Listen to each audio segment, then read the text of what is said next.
It is Real Housewives of Beverly Hills Season 11 Reunion Part 1. For those of you who are new, my name is Nick Zangl, and we're actually going to jump right into the recap of this episode since it is a reunion. And as I recap, you can react in the live chat, and I'll share my thoughts as well throughout the live stream and check the chat and read them as we go. But with that said, let's kick this right off with the first part of the reunion, which had the same vibes as most recent reunions, with the dramatic trailer and Andy visiting each girl separately in their physical trailer on set, and kind of last touch-ups before they start recording, and Andy greets all the ladies on the couch with the lighthearted banter as if they haven't seen each other since filming ended, which for some of the girls may be true, but for some maybe not. But the most noteworthy introduction was with Erika Jayne, or Erika Girardi, acting cool, saying she is looking forward to closing this chapter of her life and moving on, and that she slept well the night before. And when Andy kind of questioned her, she went, "Should I have slept any other way?"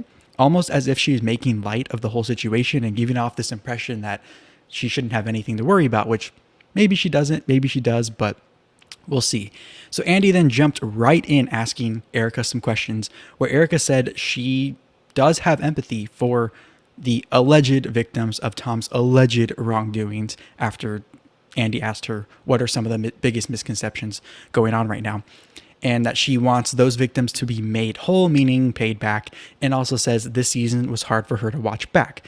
Now, before we get too far into this, I want to just share some thoughts just from this initial greetings and welcoming to the thing, which was while Erika was speaking in the beginning here, I noticed Sutton was very closely listening to what Erika was saying, because we know Sutton has been the most suspicious all along next to Garcelle, and we know Sutton is comparing notes in her head on what Erika has said up to this point and what she is saying now at this reunion, and is probably prepared to hold her feet to the fire very soon. Also of note, and this was brought up by Garcelle on Watch What Happens Live after this episode, which was Erika really emphasizing and saying multiple times the word quote unquote allegedly when referring to victims and to Tom's wrongdoings.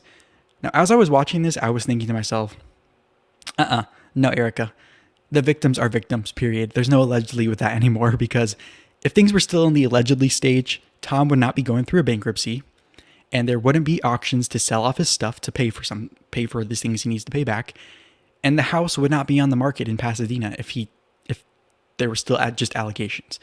What is that's still alleged at this point is your involvement, Erika, in this, and to what extent you were aware, and possibly did you turn a blind eye to this. So that's the only part I see as allegedly at this point. I see you guys' chat coming in, so I'll get to them in a few seconds, but I just want to get through this first part. So Erika then said she felt disappointed, angered, saddened, and also hopeful in response to how the rest of the cast was handling the news regarding her and Tom's troubles, leading to clarifications from the other girls on who spoke to attorneys. Now, Sutton clarified she didn't speak to her attorney, but a friend of hers who is an attorney. Crystal says she did speak to her attorney as well, because this was her first go-around in a TV contract, and she also said she speaks to her lawyer all the time anyway. Kyle reiterates what she shared on the show, and Erika then says her lawyers actually advised her not to do the show, and that she did not listen to them, obviously, but she said they wanted her not to do it because she says, because everything can be twisted and cut up and taken out of context, whatever she does or says. But she said she wanted to do the show because she feels she has nothing to hide, and now this is her main job because she doesn't have a husband who's paying for her lifestyle. And so Andy also reminds us that she hasn't been charged yet with a crime, but her response to calls to her being fired from the show was, fired for what? Let's let the legal process play out and give me a chance to defend myself in court.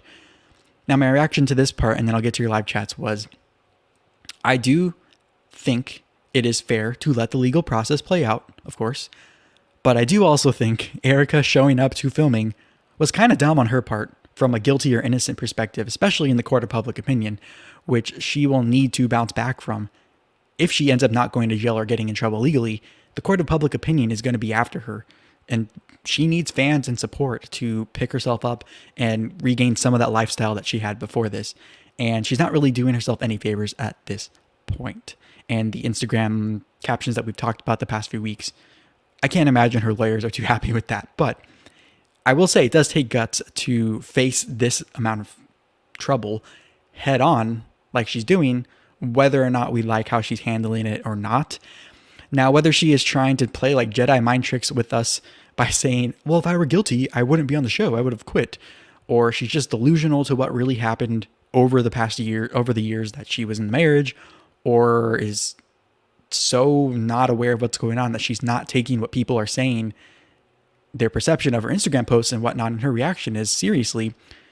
Now, all that can be left up for interpretation, but you would think that she would take lawyers' advice after being married to a lawyer for all those years. But then again, I guess as the client of a lawyer, they can give you all the advice that they want, but it's up to you to take it and to put it into practice. And it looks like here that Erika was selectively picking which advice to take from her lawyers, because she referenced how she can't say some things, but she can say other things. So it was kind of weird. But I want to get to your live chats because I see some of you here live. So let's see what you're saying. Nastia is here and says, why is she saying allegedly? It's a known fact that the man stole those victims' money.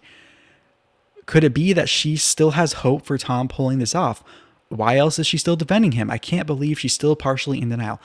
That's basically what I thought too, Nastia. And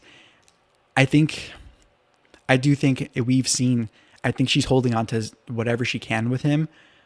Like we saw the last couple episodes of the season, maybe she still has a little bit of hope Tom pulls through and she still loves him a little bit, but why she thinks that, whether it's she actually loves him and wants to actually help him, or she thinks there's still something left for her to get out of this, I don't know. But it is so weird to see that. And I think we see the previews for the next couple of weeks, and it looks like the girls are going to start questioning Erika, like, why aren't you mad at Tom? Because he's the one that put you in this. And then we also see a preview of her saying, I can't believe he put me in this situation. So I don't know what's gonna happen here, but let's keep going, and then we'll get to more chats in a second. All right, so now we had a funny compilation of this season's Sutton adventures, and everyone, including Sutton, appeared to be laughing at the montage. We learned Sutton's mom and people in Crystal's life have said Crystal and her are a lot more alike than they think, and that actually may be a reason. And I think we touched on this in the beginning of the season on my channel here, was that this might be the reason why they got off to such a rough start, was because maybe they're more similar than they thought, and they just clashed because they saw things in each other that maybe they're insecure themselves about.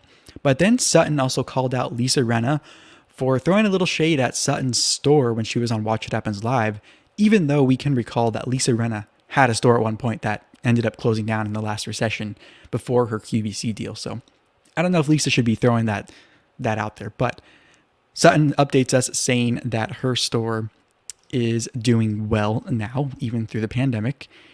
And we're followed up by us learning that Sutton actually has moved out of Kyle's house and into her home, which is finished finally.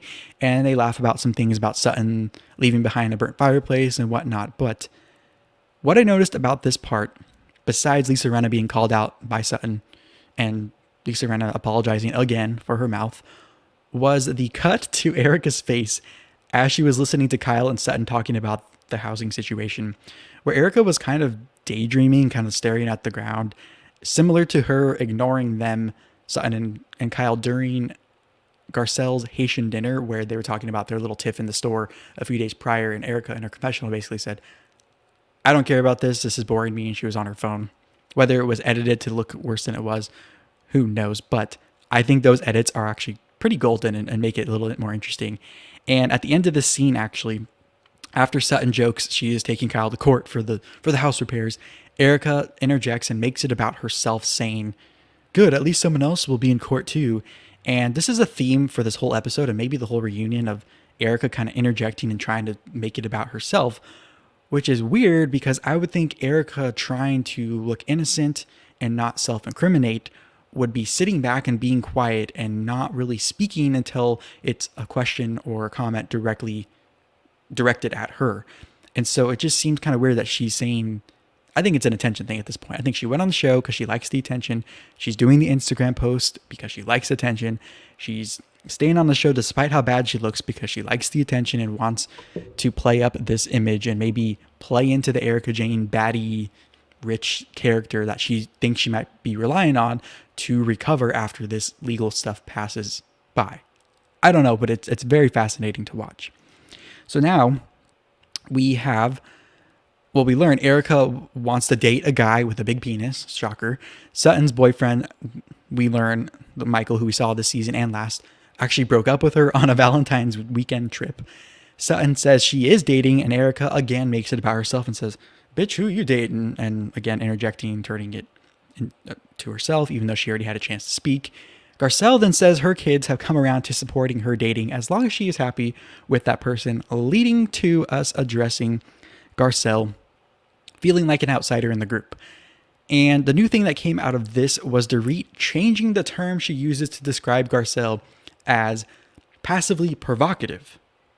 Now, this was a lot of rehashing in the scene where Dorit kind of apologized, but Dorit also then denies trying to paint Garcelle as the angry black woman, differentiating Erika's blowups as isolated, where she thinks Garcelle is incessant. Lisa Rinna then agrees with Dorit on Garcelle saying things behind their backs, to which Andy actually backs up Garcelle on this, saying it's kind of a no-win for her because you told her to speak up more and she does, but then when she does, you call it a jab, and it just is this cycle of weird. So, that was what that whole scene basically was. And Garcelle then comes and says, I thought we were at a point in our lives where we want to keep growing. And Erika again interjects about herself, saying, not at this age, honey, where Lisa Rinna actually passive-aggressively says, well, that's nice of you, Garcelle, to want to put things to the side that Dorit has apologized for. And before we get into the Lisa Garcelle thing, Crystal then tries to call out Garcelle for the comment she made about not knowing who Crystal was before meeting her, but only knowing who Rob, her husband, was. But that didn't really land very well, and they kind of just moved on from it because it's kind of true. We didn't know who Crystal Minkoff was before being on the show, and her in was she knew she's married to Rob Minkoff, who that's how she knows Kathy Hilton and all this stuff. Not necessarily a bad thing. We know her now, but that was the point Garcelle was trying to make at that lunch, which was those comments are mean and they can be turned back around on you.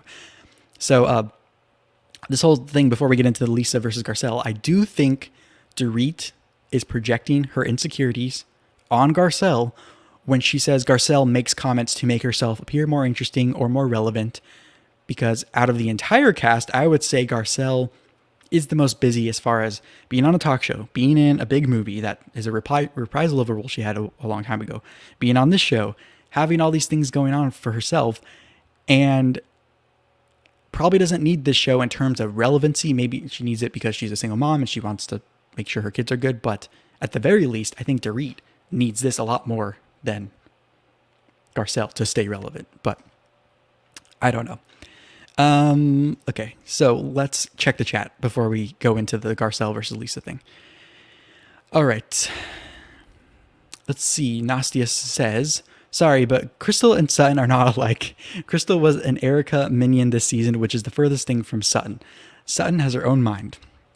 Crystal said the same thing about not knowing Dorit because she's not important in her confessional. Hypocrite much? Yeah, I think that's exactly that. And that was the point I think Garcelle was trying to make was, you said this about Dorit, but I didn't know you before meeting you here. And as far as your comment about Sutton and Crystal are not alike, I was listening to an interview that Crystal was giving, not on the show, and she was saying how, and this is what we kind of said on the show as well, that the beginning when they were on that trip in Tahoe, Sutton and Crystal, I think it was a very normal thing to happen in an abnormal situation. When you first meet someone, you don't normally just go on a girls trip with them. And so that was a very quick getting to know each other and a lot of clashing of things that if outside of the cameras and in the real world, you'd probably have a lot more time to figure out and it wouldn't be all at once. I agree that I actually agree with the thing saying that Crystal and Sutton are a lot more alike than they think. Well, they're not the same person, obviously, but I think they were focusing on too much on the things that were different about each other and not enough about the things that they agreed on and were similar, and which I think those things need to be the foundation of the relationship, which is the stuff you can come together on. And so I think they finally got to a good place. So I see what you're saying, Nastia, but yeah, I get how it can be confusing. All right. Halissa, I think it's Halissa Fontana says, remember Lisa Rinna was subpoenaed for being vocal about Erika being innocent? The lawyer said, quote unquote, well, you must know something.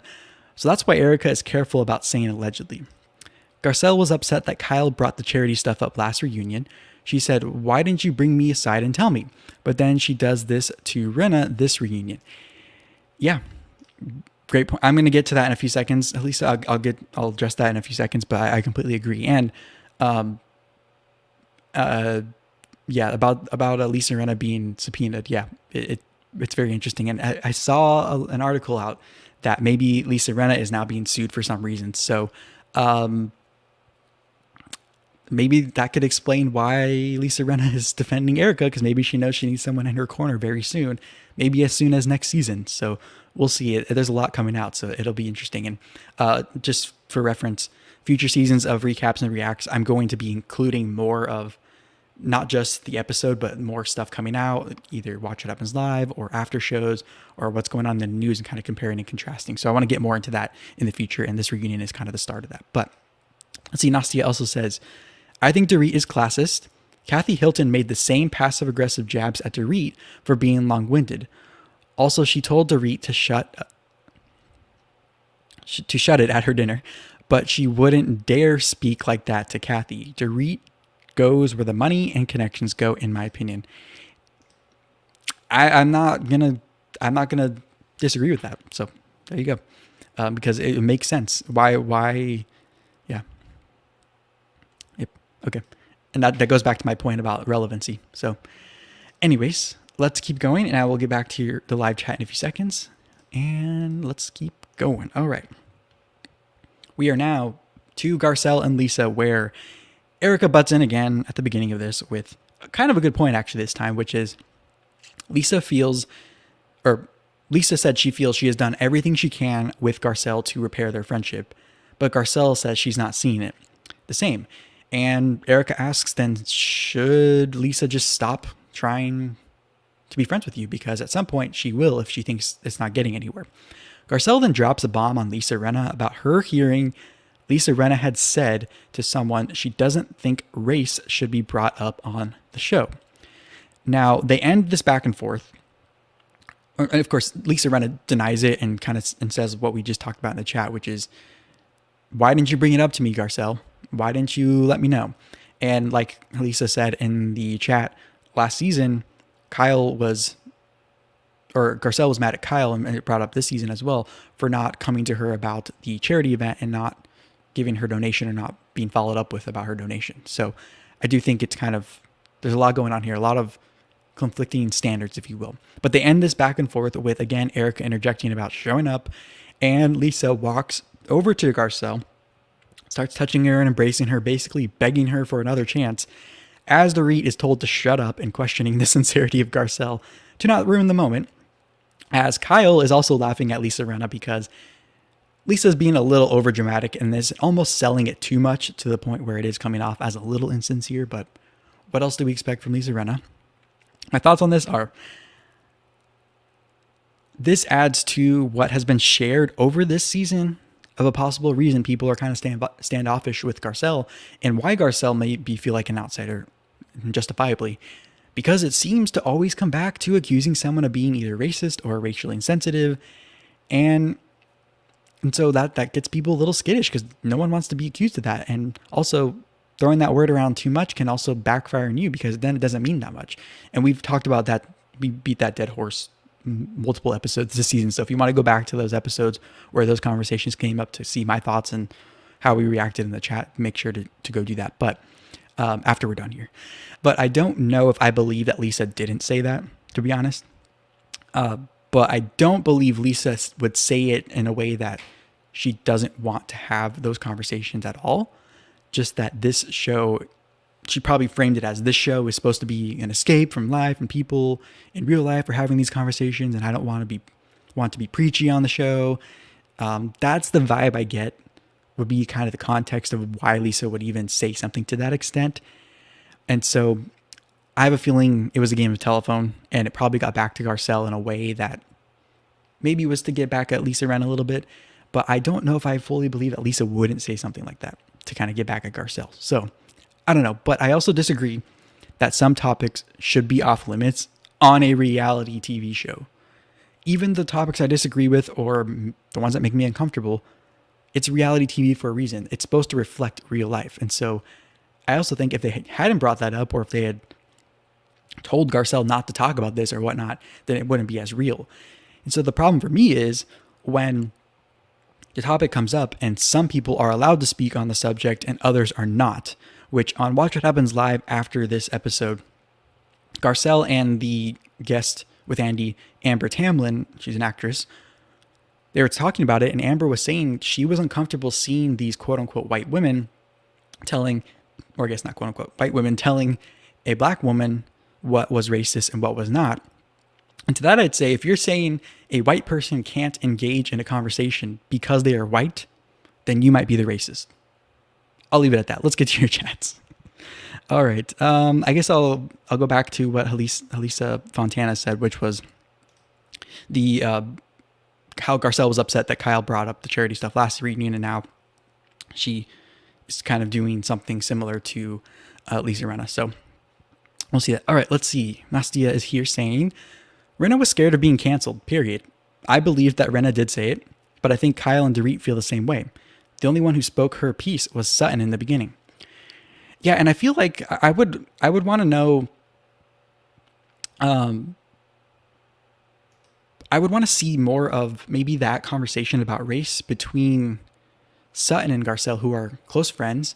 And that was something I actually talked about in the beginning of the season, which was, I was wondering how it would play out with between Crystal and Sutton having the race conversation and Sutton being so close to Garcelle, how that would play out. But I guess we're seeing it here, which is maybe Sutton and Garcelle, I don't know, worked it out. I have no idea. That's a missing piece in this, because I remember when Kathy brought up I don't see color to Garcelle in La Quinta, Garcelle kind of dismissed it as that's just her way of saying this and didn't really take it personally. But when Sutton said it to Crystal, it was a huge problem. So that was one piece I'm hoping maybe will come out a little more and someone will ask them this, either Andy or a viewer on one of the shows or something. I don't know. That was something that was a little confusing.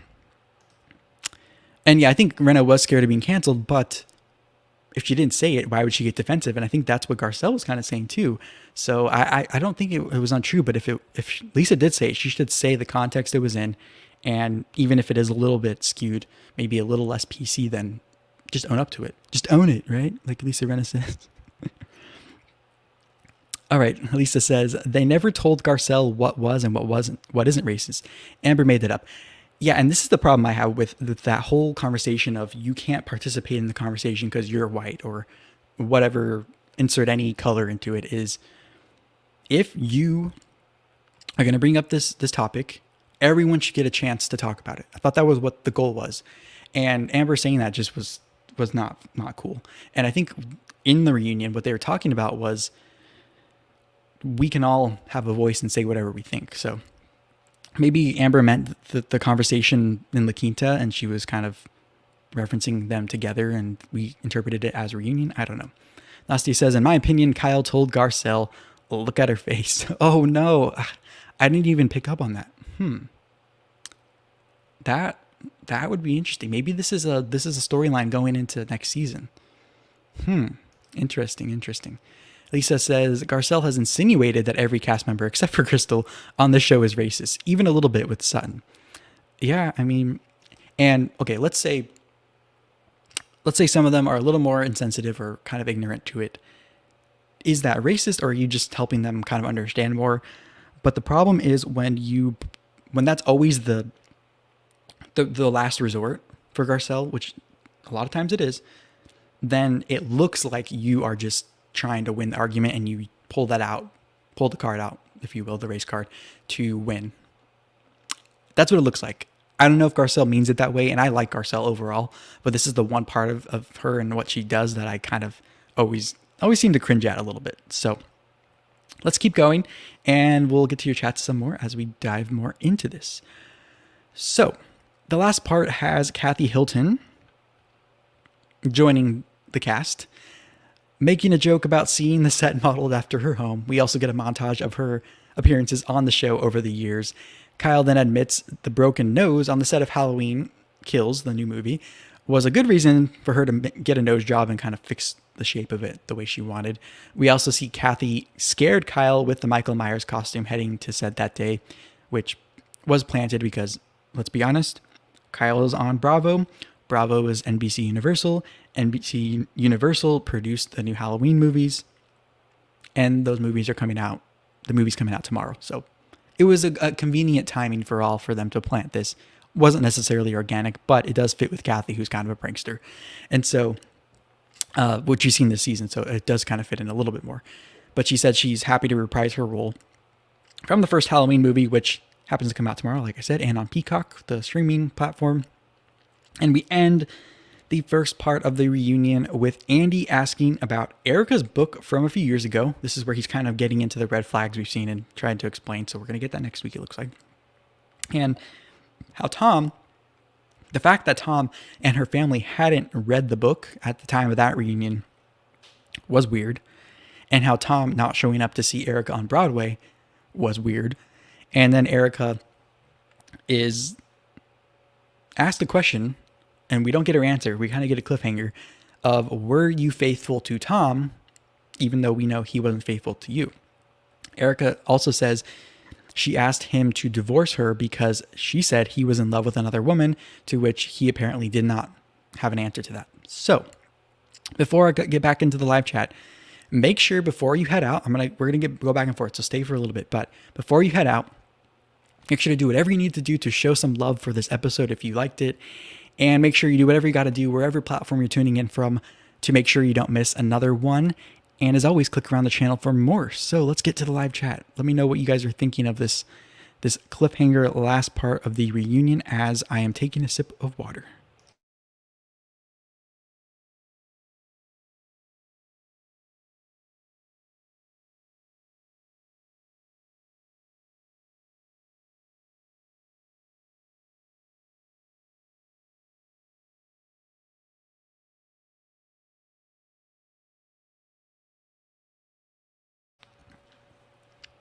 All right, let's see what the chat says. Nastia says, I think Garcelle said it because Rinna was so aggressive towards her for no real reason. If Rinna wasn't so nasty, I don't think she would have said it. But boy, did it work. Yeah, I mean, whether I like it or not, the race thing, it is very effective to get someone on the defense. It's just true, and it's fair. That's maybe why it's being used more often. I don't know, but it is a power move. I will say that if you're accusing someone of that, you're going to get a reaction out of them one way or the other. So yeah, I agree with that one.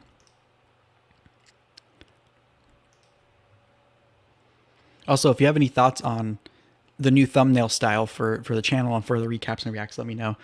I'm taking all the knowledge we've learned this past season and kind of applying it for the reunion, and then we'll add it to use it for the next seasons that we recap and react. Nastia says, she went from attack dog to curling in her lap. Yeah, that was actually quite remarkable. I'm sure Garcelle was like, whoa, that worked like a charm. But I think that was a little over dramatic, and clearly she was trying to get on Garcelle's good side, because Garcelle probably knows a lot more that she's not saying. And rightfully so. She's known Lisa Rinna for decades, so I'm not surprised if Lisa really wants her to be on her good side.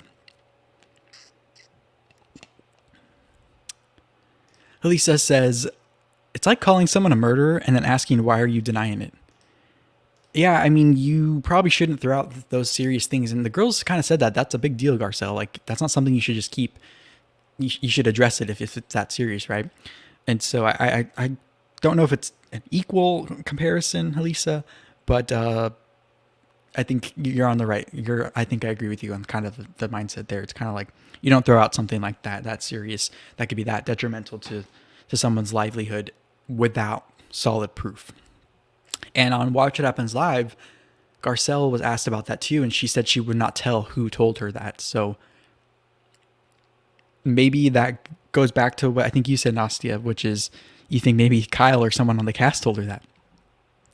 Who knows? We will see.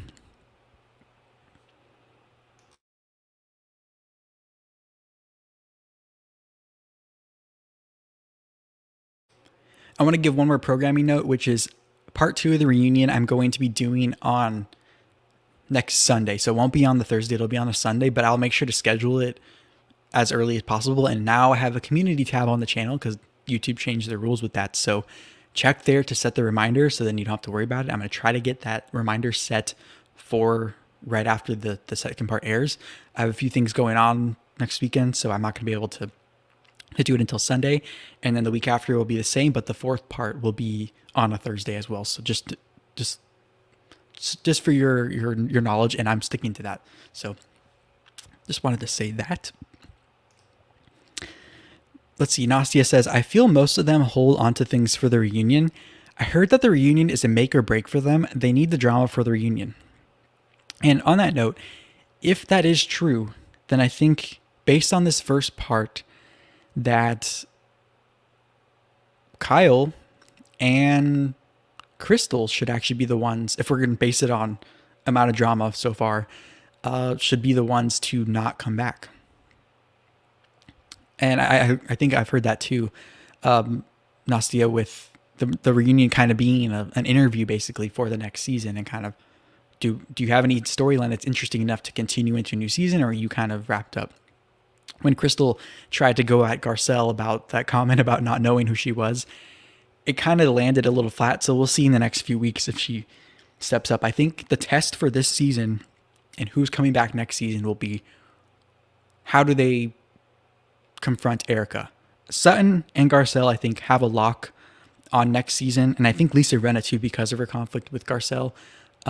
I think that those three are a lock. Erika, if she wants to, I think Bravo really probably wants her back because of the ratings, and they want to see this play out in any court battles or any other news and whatnot. Dorit, Crystal, like I just said, Kyle just said so, and I think Kathy needs to come back, regardless of if Kyle comes back or not. But even that might be actually Kyle's saving grace, in my opinion, is her and Kathy together, because that sisterly family bond is something that kind of gives us that nostalgia back to the first couple of seasons when Kim was on. So maybe they need to bring Kim back as a friend and have Kim and Kathy come in as like a pair and stir things up. I don't know. We'll see. Lisa says, it was obviously Denise, the only mutual person who would have a vested interest in being against Rinna. Very interesting. And we did see a flashback to Garcelle hinting that Denise would want to come back on the show. So maybe Denise had some time off, and maybe it's time for her to come back and get a big paycheck while she's at it too. Yeah, Lisa said they had record ratings for this episode. I don't think anyone is getting fired. Yeah, and I don't know for sure. Like this episode, just the anticipation for this reunion. I mean, I've been watching the ratings for the season, and they've been steadily increasing throughout the season as more drama is coming out. And it's, I think, right on par with last season's ratings.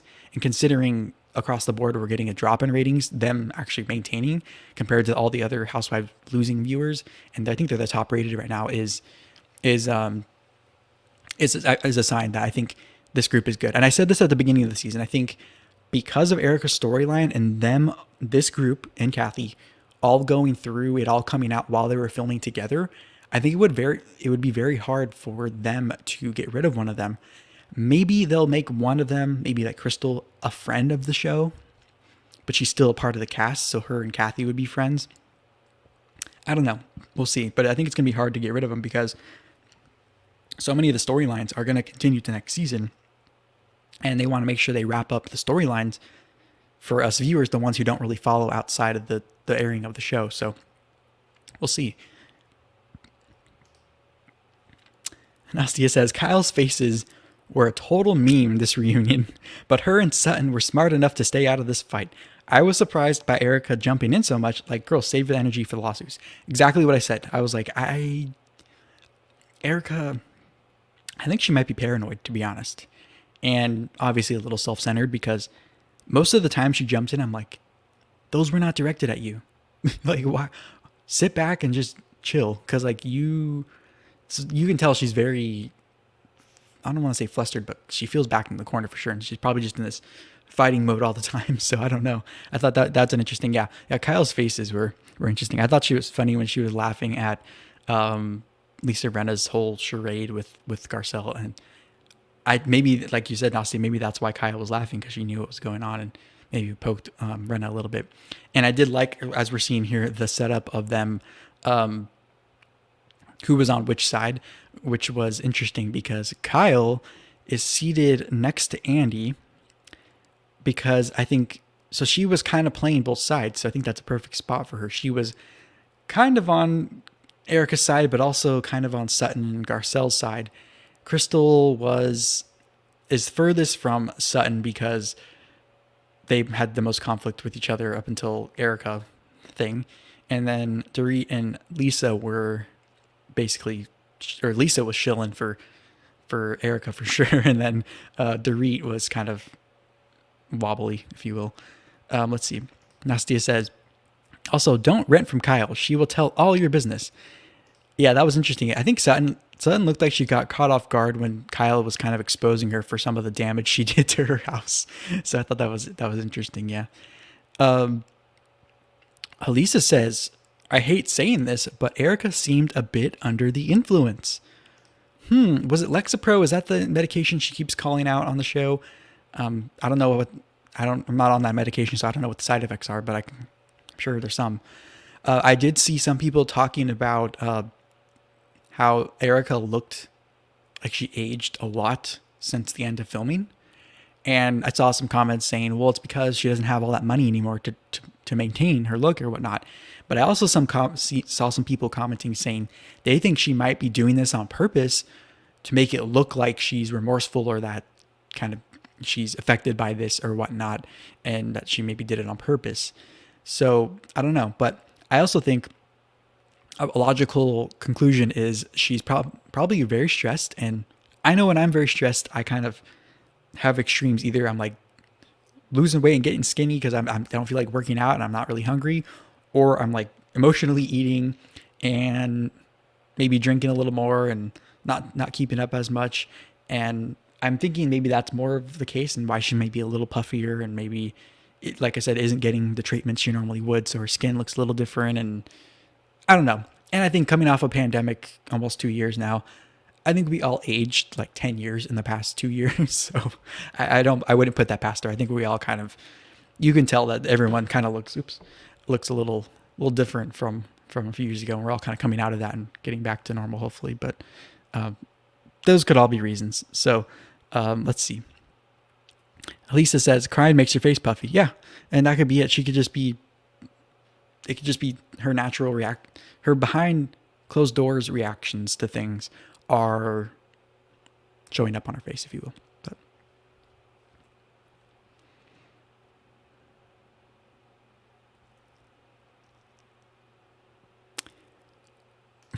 Nastia, I'll just read the part addressed to me. Stress will age the shit out of you, especially at 50.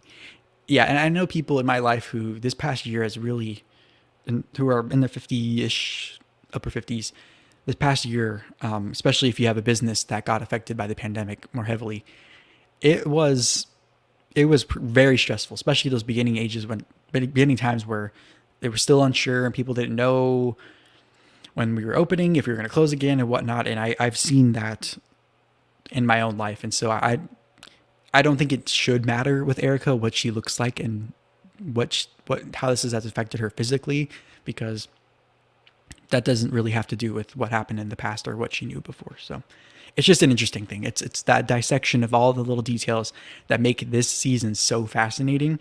And I want to address a few things. So I've been posting the YouTube shorts of little clips of my comments over this past season. I have a few left with the last couple episodes to upload tonight or tomorrow.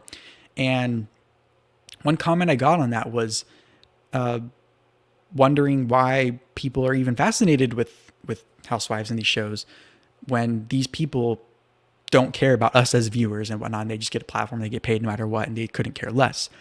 And to that I said, that's why it's so fascinating this season with Erika and other seasons of other franchises when a cast member is in legal trouble, because it's that fall from grace from these powerful, rich people who we tune in to see their rich, extravagant lifestyle. And then we realize there's one cast member, the whole lifestyle has been funded by basically stolen funds from victims of this lawyer husband that we thought was this upstanding, successful, iconic, I guess, if you will, guy, and now it's all basically a facade and fake. And so that's why this season is so fascinating, to see this cast that is known for their extravagance and their wealthy lifestyles.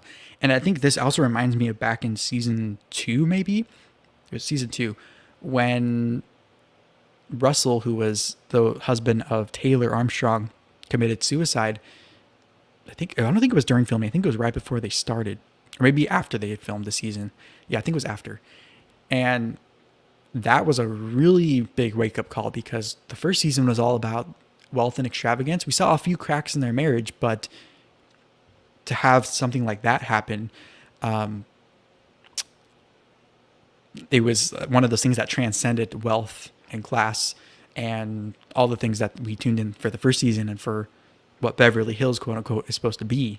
And so I think that is part of it. And of course, you don't have to watch if you don't want to. And I think that comment also said that if people would just focus on their own personal lives instead of these lives of people on these shows, then we'd have less problems in the world or whatnot. And to that I responded saying, I think it's important. It could be healthy for us to escape just for a little bit, to watch a show like this, to escape our reality and go into someone else's reality for a little bit.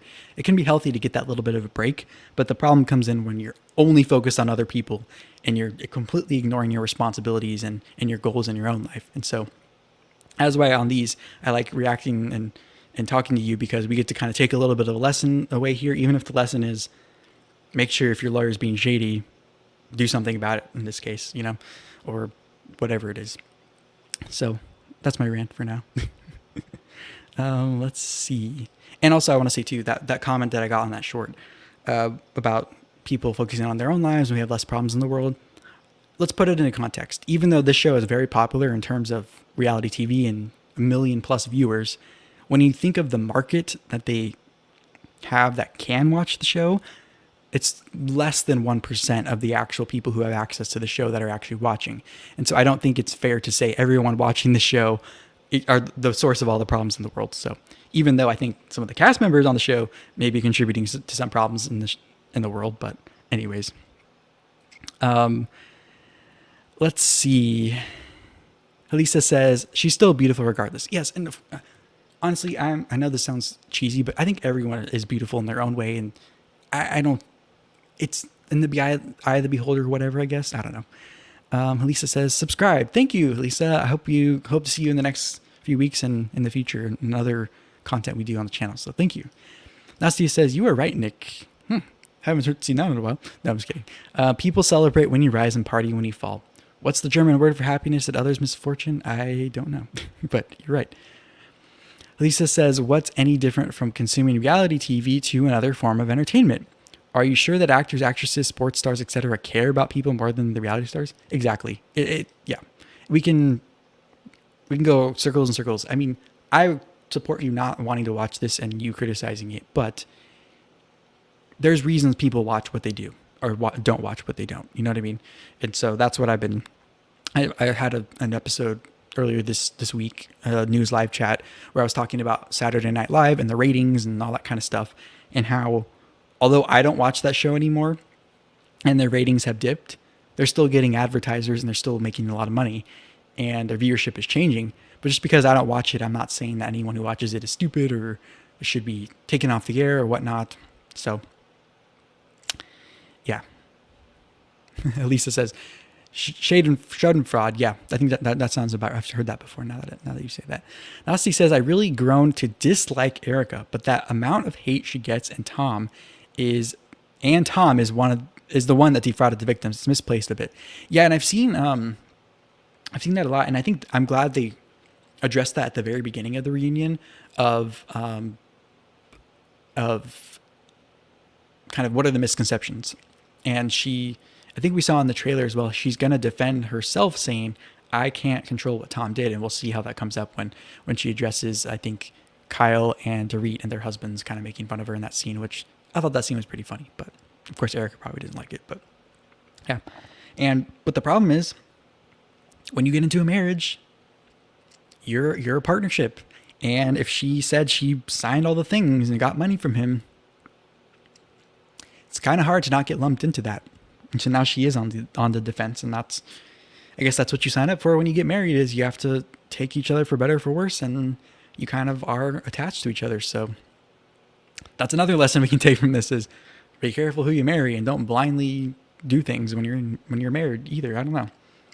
And so, like I said earlier, Lisa Rinna, apparently, from what I saw, is getting sued now for some reason. So anyways, I'll give everyone a few more seconds to get any last chats in. I'm glad we're able to chat a little more here, because we've had the whole season play out, and I was able to get to the actual recap a little quicker, because they show a lot of packages of recapping the season and whatnot. We've already done that, so we got to recap or react a little bit more. So if there's not anything else, like I said before, do whatever you need to do to show love for the episode, whether it's a thumbs up or a Rumble if you're watching or listening on Rumble, on the podcasting platform, whatever you need to do, and subscribe, notifications, all the things, and click around the channel, like I said before, for more. And I'll be updating the description of this episode as soon as we wrap up here, with some timestamps and some links to other things you can watch on the channel. So with that said, thank you so much for joining me for this recap and react live for the first part of the reunion. I will see you on Sunday, let me actually look up the date so we know. Let's see, Sunday the 24th, so about 10 days from now, the Sunday after the second part airs, is when we're going to do that recap and react at the same time, 6 p.m. And I can't wait to see you there. Check the community tab for more, and I will see you around in the meantime. Bye-bye.